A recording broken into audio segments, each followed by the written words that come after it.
talk about my missing dad. For those of you who don't know, my dad has been missing for a little over 2 weeks now. He officially went missing on November 25th. He was last seen on camera, a confirmed sighting, on the 26th. Between then and now, we have not had any confirmed on-camera sightings of him, and the whole thing is very mysterious, and we have a lot of questions about it, so let me briefly explain. Before I explain the timeline, here's a little bit of context on my dad, just so you understand. He has no known mental illnesses that we are aware of, so no known dementia, no known Alzheimer's, no known memory loss, anything like that, okay? He is a creature of habit. He spends all of his time either at his apartment, at work, or at his friend's house. My dad has worked at this job for over 25 years, and he has never missed a day of work. He's very passionate about what he does. He'll work when he's sick, he'll work on holidays, he'll work on his birthday, he'll work anytime, okay? All of those things, by the way, are within not even a 5-mile radius of each other. They're all like 10 minutes apart, so it's a very small triangle that he spends his life in routinely. Okay, now here's a brief timeline of the events. So, at around 11 p.m. on November 24th, my dad leaves his apartment to get in his car and drive to 115 Bourbon Street, which is where he works. It's a nightclub in Marionette Park. It's only about 5 minutes away from where he lives, but he does get into a car accident on the way there. It's unclear whose fault the accident was. We think it was the other driver's based off of a witness story, but to be determined. His car has to be totaled. The airbags went off, but he was fine, and he was not under the influence of anything, according to the crash report that we have. His car gets totaled, and the officer that responded to the crash gave my dad a ride to Bourbon Street because he wasn't hurt, he wasn't intoxicated, and he said, I work at Bourbon, give me a ride to Bourbon. They said, okay. It's almost midnight now. He spends about an hour at Bourbon Street. We've looked through the security footage of him at Bourbon Street during this hour-long time frame, and based off of his actions and the way he's walking around and stuff, it's clear that he's suffering some kind of memory loss issue or disorientation, or something is going on in his head that's not right. Now, we also got video footage from his apartment complex of him acting the same way at his apartment building before he even got in his car to go to Bourbon, so if you're wondering, maybe he got concussed or maybe he got a head injury in the car accident, maybe, but we don't think so. Before he even left his building, there was clearly already something wrong. At about 1 in the morning, now going into Tuesday morning, the 25th, he leaves Bourbon Street on foot. This is the moment that he officially goes missing. Over the course of the entirety of Tuesday the 25th, we have like 10 different videos of my dad just wandering around the Blue Island neighborhood, okay? In all of these video clips, he's clearly disoriented, confused, doesn't really know where he is, but we do have 2 witnesses that he came up to and asked, how do I get to Bourbon Street? So there are little glimpses of familiarity where he knows where he works, but he doesn't know where he is, which he should. My dad's a smart person. He knows the area. He's wandering through people's backyards, kind of walking in circles a little bit.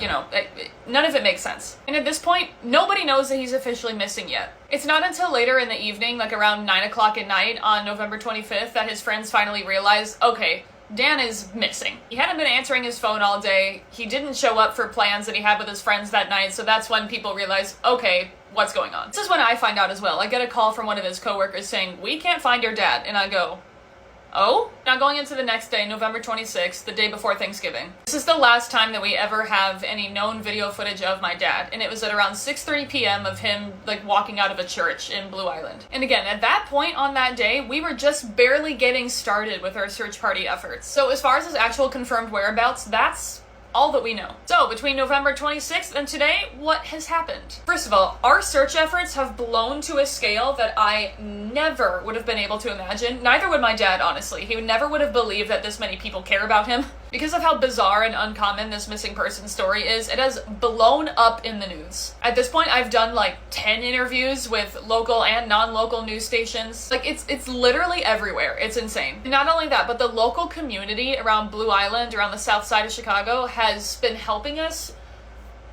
so much. At the beginning of all this, my mom started a Find Dan Davis Facebook page, and if you're on Facebook and want to keep up with real-time updates and everything, you can check that out, please. But that page has almost 7,000 members of just generous people. 99% of them don't even know my dad personally, who live around the South Chicago area, even in other states, who are trying to figure out how they can help locate my dad. So the main positive of this story is that we have so many eyes on this right now, it's insane. So besides getting this blown up in the news, what are we doing to locate him? Spreading the word and staying vigilant are the 2 main things that matter the most here. We've been doing a lot of this the old-fashioned way by printing literally thousands of flyers at this point.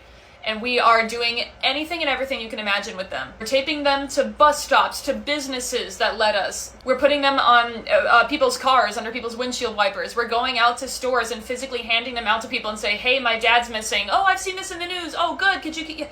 All of that stuff is so important. We've all been driving around the clock, around the areas that he was last seen at, zigzagging through alleys. We're checking in unlocked garages, in sketchy abandoned areas. Like, we are looking everywhere that somebody who's not in the right mind might seek shelter in this cold. We've also been urging everybody in the area to check their cameras. By the way, I was shocked at the amount of businesses that don't have working security cameras, or cameras that they know how to work, or they don't function at all. Every video that we have of my dad is from a Good Samaritan's Ring camera, okay? So take that with what you will. And of course, we are working with law enforcement. We have detectives on the case. We have multiple police departments on the case. Every fire department within like a 10-mile radius at this point is aware and has been looking out for us and has been sending up their thermal drones to look for him in the rail yards and in the wooded areas and all those weird spots that people don't go. We've had the county's bloodhounds and other scent dogs out trying to find a trail for him, which they did partially. Long story short, it didn't really lead us to much, so we're still stuck. So